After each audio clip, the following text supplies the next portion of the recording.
Hello guys, हाजिर हूँ ribbon with supreme डांटियान का एक और नया एपिसोड लेकर। वीडियो पसंद आए तो वीडियो को लाइक और चैनल को सब्सक्राइब करना ना भूलिएगा। चलिए वीडियो शुरू करते हैं। जैसा कि पिछले एपिसोड में हमने देखा था, क्वीन शू और लाओगो सेंदाई की तरफ जा रहे होते हैं, लेकिन रास्ते के बीच में एक बड़ा सा मेंढक उनके ऊपर हमला कर देता है और क्वीन शू को अपने जीप से पकड़कर निगल लेता है।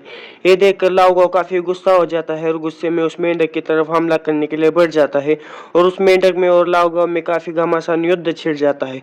फिर हमें अंदर का सीन दिखाया जाता है जहाँ क्वीन शू अपनी dragon elephant gel power technique का इस्तेमाल कर देता है और उसके ऊपर अंदर से हमला कर देता है, जिसकी वजह से वो मेंढक को काफी दर्द होता है और वो जोर जोर से चिल्लाने लगता है और अपने पेट के बल नीचे गिर जाता है। अब इस एपिसोड की शुरुआत में हमें दिखाया जाता है कि क्वीन शू उस मेंढक के चारों तरफ पेट में मुक्कों से हमला कर रहा होता है, जिसकी वजह से उस मेंढक को काफी तकलीफ हो रही होती है और वो जोर जोर से चिल्ला रहा होता है। फिर वो मेंढक चिल्लाते हुए कहता है कि इम्पॉसिबल, आखिर तुम अभी तक मरे क्यों नहीं हो। ये सुनने के बाद क्वीन शू काफी हैरान हो जाता है और कहता है कि तुम बात कर सकते हो तो तुम एक टूअर्ड स्पिरिट हो।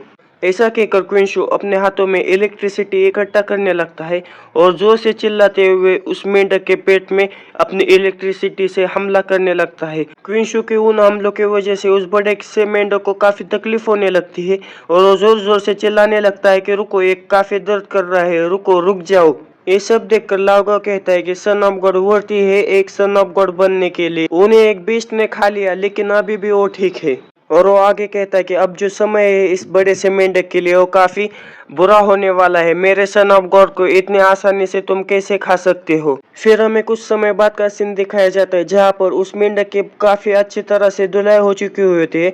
फिर वो मेंढक क्वीन शू से कहता है कि मैं गलत था, प्लीज मेरी जिंदगी बख्श दीजिए। ये सुनने के बाद क्वीन शू क्रीपी सी हंसी हंसता है और उसे कहता है कि क्या मैं तुम्हारी जिंदगी बख्श दूं, और मुझे अभी तो मजा आना शुरू हो चुका था। ऐसा कहकर क्वीन शू फिर से अंदर से उस मेंढक को काफी बुरी तरह से मारना शुरू कर देता है, जिसकी वजह से उस मेंढक को भी काफी तकलीफ होने लगती है और वो जोर जोर से चिल्लाने लगता है। फिर वो मेंढक एक अधमरी से हालत में नीचे गिरता है और वो क्वीन शू से कहता है कि 18 सन ऑफ गॉड, अगर आपने मुझे यहाँ पर मार डाला तो आप मेरे पेट से कभी भी बाहर नहीं निकल सकती और मेरी जो बॉडी है वो हेवनली डिमॉन बॉडी है जो कि लोगों को अंदर कैद करके रख सकती है। ऑर्डिनरी सुप्रीम बॉडी से कमजोर बिल्कुल भी नहीं है। फिर हमें क्वीन शू को दिखाया जाता है जिसको कि इन बातों से कोई भी फर्क नहीं पड़ रहा होता है। फिर क्वीन शू उस मेंढक के पेट के अंदर एक जोरदार लात मार देता है, जिसकी वजह से उस मेंढक के तो पसीने छूटने लगते हैं। फिर वो मेंढक क्वीन शू से कहता है कि अगर आपने मुझे यहाँ पर मार दिया तो आप मेरे बॉडी में पूरी जिंदगी के लिए कैद रहोगे। तभी क्वीन शू को कुछ याद आता है और हंसते हुए कहता है कि क्या हेवनली डिमॉन बॉडी। फिर वो अपने मन में कहता है कि मैंने पिछली बार 11 सन ऑफ गॉड से बॉडी ब्रेकर ने लिया था, जो कि इस दुनिया में जितनी भी बॉडीज है उनको वो तबाह कर सकता है। चलो आज इसे ट्राई करके देखते हैं। फिर वो अपनी जेब में से वो नेल बाहर निकाल लेता है। फिर वो बड़ा सा मेंढक क्वीन शू से कहता है कि रुक जाइए 18 सन ऑफ गॉड, बस बहुत हो गया। अगर आपने मुझ पर हमला नहीं कर दिया तो मैं आपको मेरे अंदर से बाहर निकाल लूंगा। फिर क्वीन शू उस बड़े से मेंढक से कहता है कि तुम इतने भी काबिल नहीं हो कि तुम मेरे सामने एक कंडीशन रखो। फिर क्वीन शू उस नेल का इस्तेमाल करते हुए उस नेल को उस मेंढक के पेट में गड़ा देता है और अपने पूरी ताकत के साथ उस मेंढक के पेट के ऊपर हमला कर देता है, जिसकी वजह से उस मेंढक को भी काफी दर्द होने लगता है और जोर जोर से चिल्लाने लगता है और कहता है कि ये मुझे दर्द कर रहा है, ये मुझे दर्द कर रहा है। ये देखकर लाओगो भी काफी हैरान हो जाता है। फिर वो बड़ा सा मेंढक कहता है कि आखिर ये क्या है। फिर हमें दिखाया जाता है कि उस मेंढक के पेट के वहां पर एक बहुत बड़ा धमाका हो जाता है और उसके पेट के अंदर एक छेद हो जाता है और उसके मुंह से खून भी निकलने लगता है और कहता है कि नहीं, ये नहीं हो सकता, मेरी हेवनली डिमॉन बॉडी, ये इम्पॉसिबल है, मेरी हेवनली डिमॉन बॉडी कैसे टूट सकती है। फिर हमें दिखाया जाता है कि क्वीन शू आइकॉनिक स्टाइल में उस मेंढक के पेट से बाहर निकल आता है और बाहर निकलकर वो उस मेंढक के सर के ऊपर खड़ा हो जाता है और कहता है कि क्या ये तुम्हारी हेवनली डिमॉन बॉडी है जो कि कभी भी नहीं हारती। फिर हमें उस मेंढक को दिखाया जाता है जिसके के पसीने छूट रहे होते हैं और कहता है कि 18 सन ऑफ गॉड, प्लीज दया दिखाइए। फिर क्वीन शू उस बड़े से मेंढक से कहता है कि तुम मेरे सामने दया की भीख मांग रहे हो तो तुम तुम्हारी असली बॉडी क्यों नहीं दिखाते। फिर वो बड़ा सा मेंढक क्वीन शू से कहता है कि मैं कुछ समझ नहीं पा रहा हूँ कि आप किसके बारे में बात कर रहे हैं। ये सुनने के बाद क्वीन शू काफी गुस्सा हो जाता है और गुस्से में उससे कहता है तो फिर ठीक है, मैं तुम्हारे हेवनली डिमॉन बॉडी को डिस्ट्रॉय कर दूंगा। ये सुनने के बाद वो बड़ा सा मेंढक चिल्लाते हुए क्वीन शू से कहता है कि रुक जाइए। फिर हमें दिखाया जाता है कि क्वीन शू उसके पीठ के ऊपर से छलांग लगाकर पीछे आ जाता है।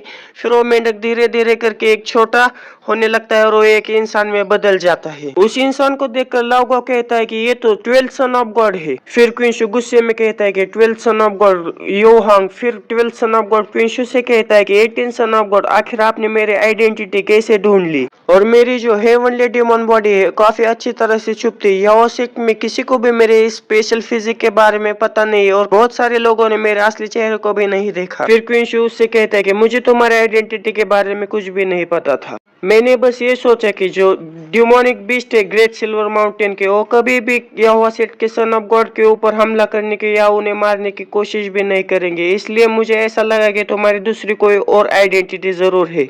फिर क्विंशु उसकी तरफ बढ़ने लगता है और कहता है कि मैंने कभी भी नहीं सोचा था कि आप होंगे 12th सन ऑफ गॉड। जो बैटल होती है सन ऑफ गॉड्स के बीच में वो काफी क्रूल होती है, ये मुझे पता है, लेकिन मुझे ये समझ में नहीं आ रहा है कि आपने मेरे ऊपर अटैक करने की क्यों सोची। फिर 12th सन ऑफ गॉड क्विंशु से कहता है कि ये काफी आसान है क्योंकि तुम सबसे कमजोर हो। ये सुनने के बाद क्विंशु एक अजीब सा चेहरा बनाता है और कहता है कि क्या मैं सबसे कमजोर हूँ? फिर क्विंशु उसे बताने लगता है कि क्या तुम्हें पता नहीं है कि 3 दिनों पहले मैंने 14th son of God Zhao वाइबे को फाइटिंग पवेलियन में हरा दिया था। ये सुनने के बाद 12th सन ऑफ गॉड काफी हैरान हो जाता है और कहता है कि मुझे सच में नहीं पता था। मैं यहाँ पर आधे साल से भी ज्यादा घात लगा कर बैठा हूँ और बाहर की दुनिया की कोई भी न्यूज मुझे नहीं पता। ये सुनने के बाद क्विंशु एक अजीब सा चेहरा बनाकर उसको देखने लगता है और कहता है कि तो तुम्हें नहीं पता था कि मैं यहाँ से जा रहा हूँ? फिर 12th सन ऑफ गॉड क्विंशु से कहता है कि मुझे नहीं पता था, यहाँ पर से हर समय सन ऑफ गॉड गुजरते हैं, लेकिन मैंने जब तुम्हें यहाँ से गुजरते हुए देखा तो मैंने ये सोचा कि चलो कुछ करते हैं। और मैंने एक्सेप्ट नहीं किया था कि 18th सन ऑफ गॉड जैसे रूमर में कहा गया है वैसे बिल्कुल भी नहीं है। आज मैंने पहली बार किसी सन ऑफ गॉड के खिलाफ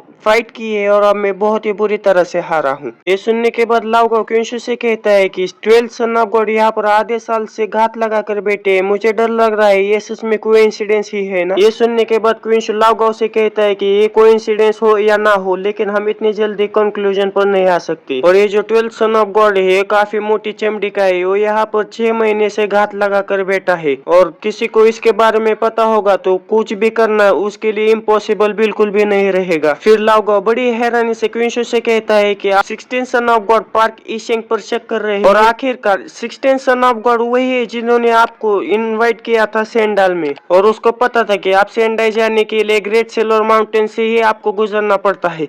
फिर क्विंशु लाओगाओ से कहता है कि क्या फर्क पड़ता है वो हो या ना हो, जो सेंडाई की ट्रिप है वो काफी एक्साइटिंग होने वाली है। बस दोस्तों इस वीडियो में इतना ही। हाँ मुझे पता है वीडियो छोटा है, लेकिन इस चैप्टर में ज्यादातर एक्शन नहीं था, इसके वजह से ये वीडियो छोटा हो चुका है। वीडियो पसंद आए तो मुझे कमेंट करके जरूर बताइएगा। मिलते हैं अगले किसी वीडियो में। Okay bye.